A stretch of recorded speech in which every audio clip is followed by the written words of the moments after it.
Okay, you guys, this is me again. We're going into part three. I didn't think it was going to be that long, but I feel that it needs to be said, okay? And in me saying this, it's me talking about, what we need to do, as us parents of the newer generations. And right before we get there, that's me concluding. I need to talk about I need to talk about the repercussions. So when there was this separation, this early separation, to little girls and little boys. So first of all, when little boys and little girls are easily are easily sold into slavery or in bondage, whether it's through education, whether it's through culture, whether it's through religion, it's because of those original sins that were done onto them, those original traumas, whether it's through some form of attack to those two lower points, those two lower energetic points that are strongly related to our feminine essence, right? So when we talk about those things, we need to also identify that when there was this early separation, because yes, it attacked the root chakra, but it also attacked the sacral chakra. So everything regarding pleasure, everything regarding speaking your emotions, feeling your emotions, that goes right out of the window. Because when you are going through these traumas,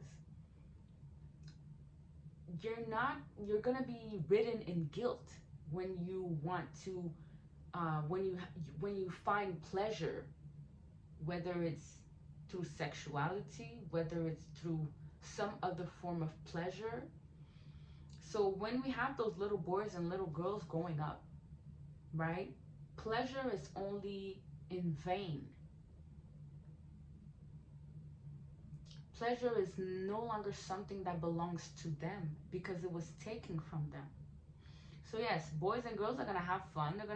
They're gonna go about their lives, but it's only when they grow up that they realize that they have this difficulty in relating on an emotional level with others. They will find that it is hard for them to communicate what are they really feeling because they themselves are having a hard time to process whatever emotions they're dealing with. So in the previous video, I talked about how through trauma, especially sexual trauma, so through those traumas where little girls and little boys are heavily afflicted upon in that era of bondage, you will find that there are constant imbalances because there's going to be a feeling of rejection, right? There's going to be a feeling of abandonment. Your sense of security is completely lost if if you had someone molesting you for years when you were a child. you know the hell with security. What is security, right? What are boundaries, right? Because it was taken from me. Like, nobody taught me about this. you know so you feel heavily abandoned because those that were supposed to be there to help you or to love you or to secure you, they weren't there, or they probably inflicted that trauma upon you, or they probably gave you away to someone that did that, or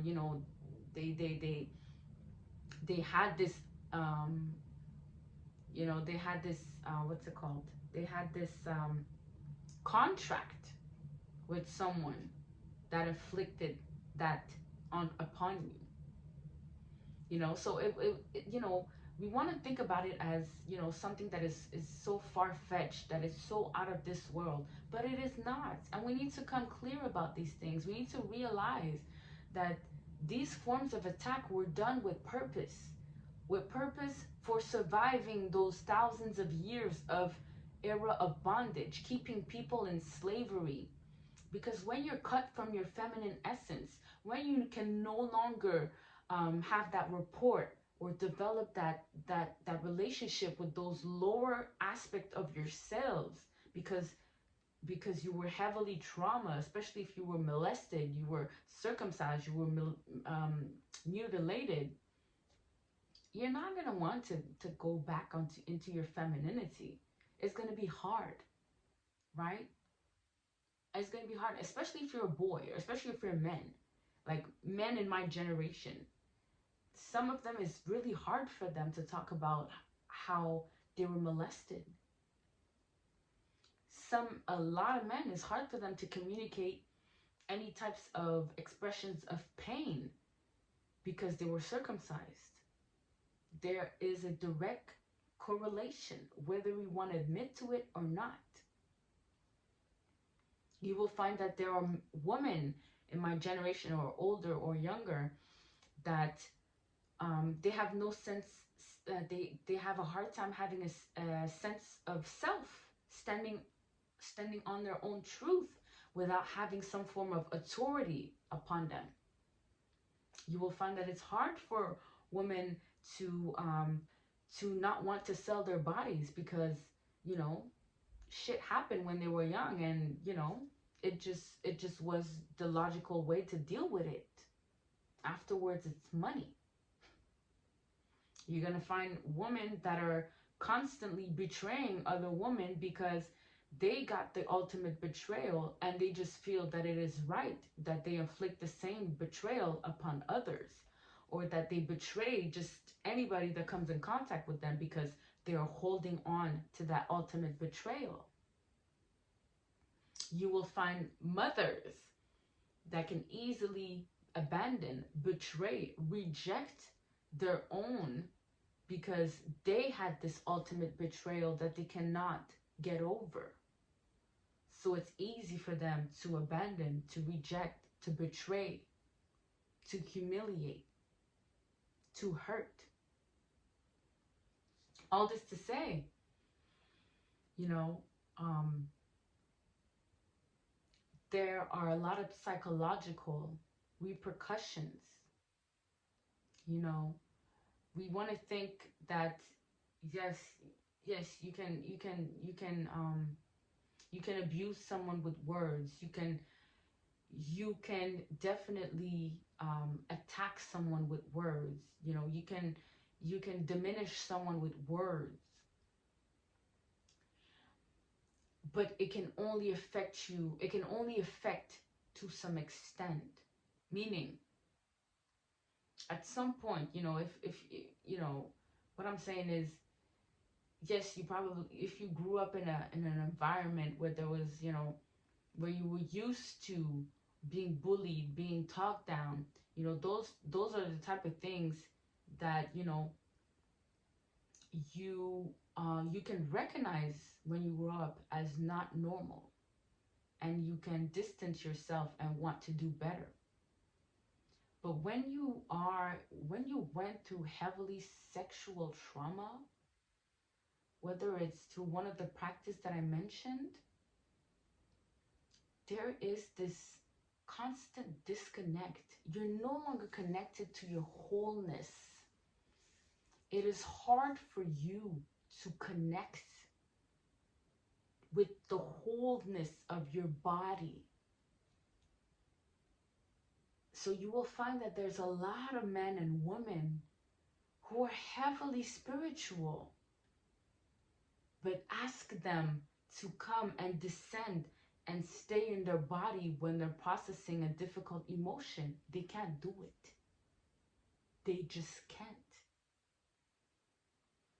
They're going to feel a direct attack, and they're going to want to fight, to freeze, or to flight, or to leave the scene.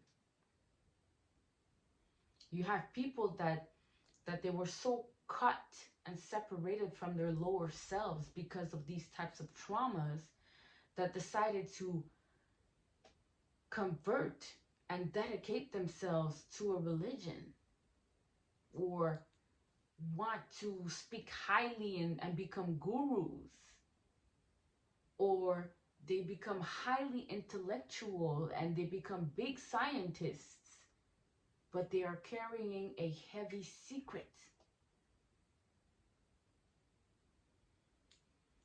And you know, like, I'm talking with what I'm one of them too. You know, I'm one of them too. And yes, I needed to talk about this. That is very important. When you go through these sexual traumas, whether it's through some form of mutilation, some form of molestation, some form of manipulation in those lower chakras. I say manipulation because I'm heavily talking about, you know, the one way when where you are, you know, are physically attacked, but there are some other forms of manipulation. And I did talk about it in the first video. So there are psychological attacks to those 2 points that can be done, right?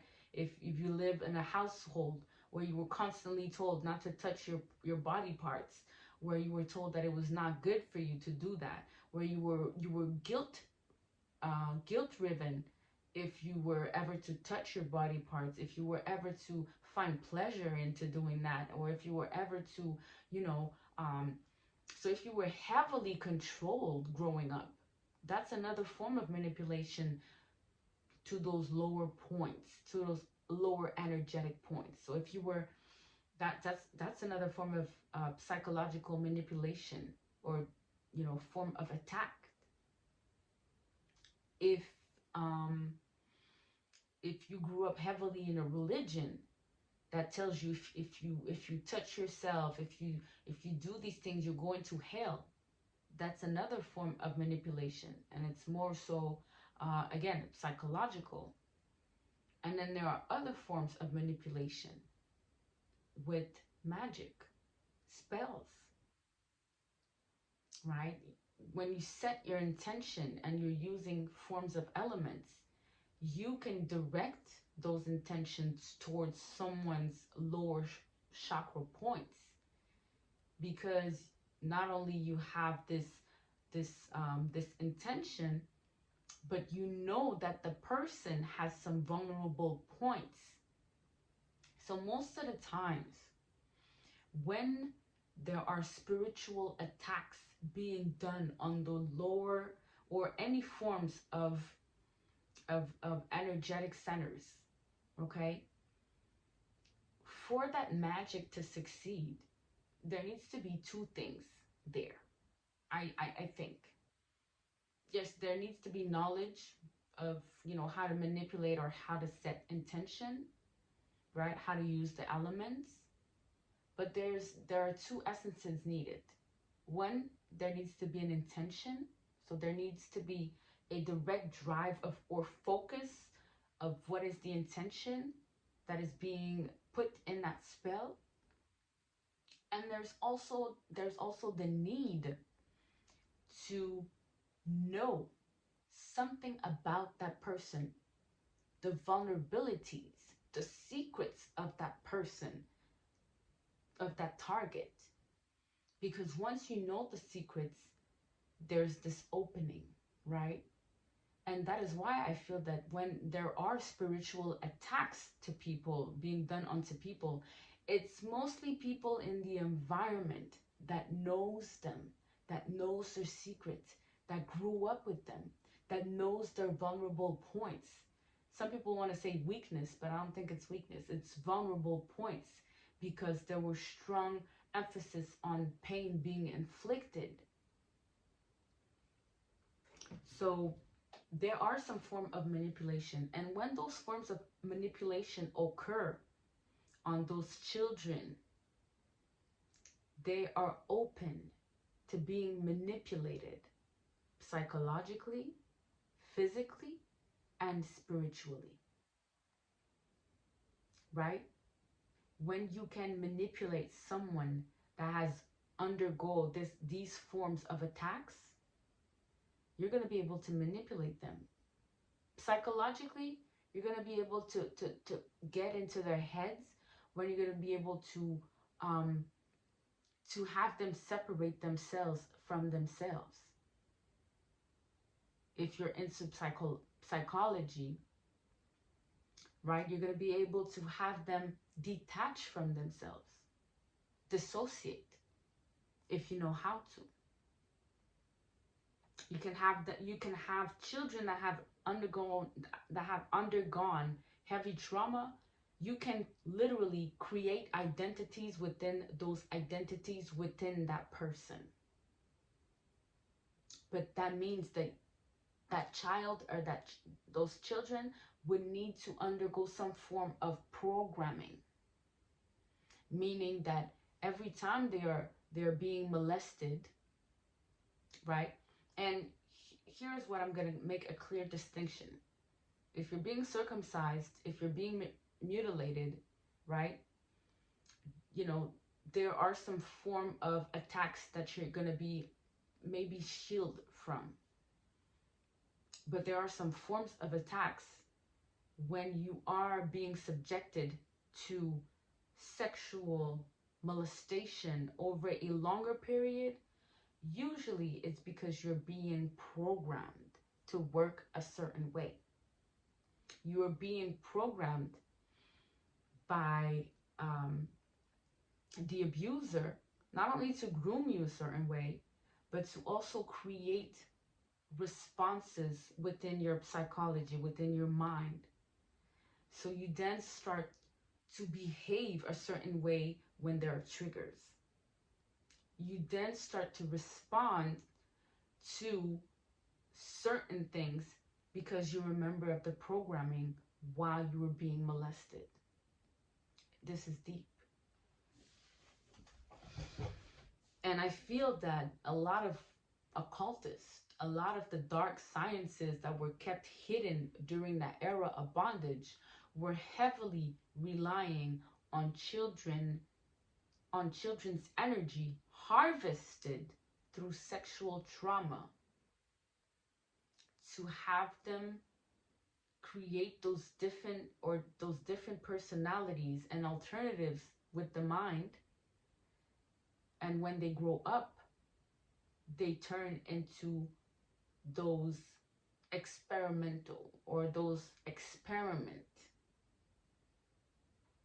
You can find that those, there are a lot of research and interviews that were done in several parts of the world where we happen to find that some occults or some societies were doing this on children, and children were having these psychological splits, those alters, where they would become something else when a trigger would be placed upon a certain form of response needed from them. And they would be used in some forms of rituals. They would be used in harnessing their energies. And then you would have families as well, not necessarily families, related to these occult groups that would also participate in having their own children being brought in these illegal experiments without their consent for the energy to be harvested, because we are talking about an era of bondage. And when we think about this era of bondage,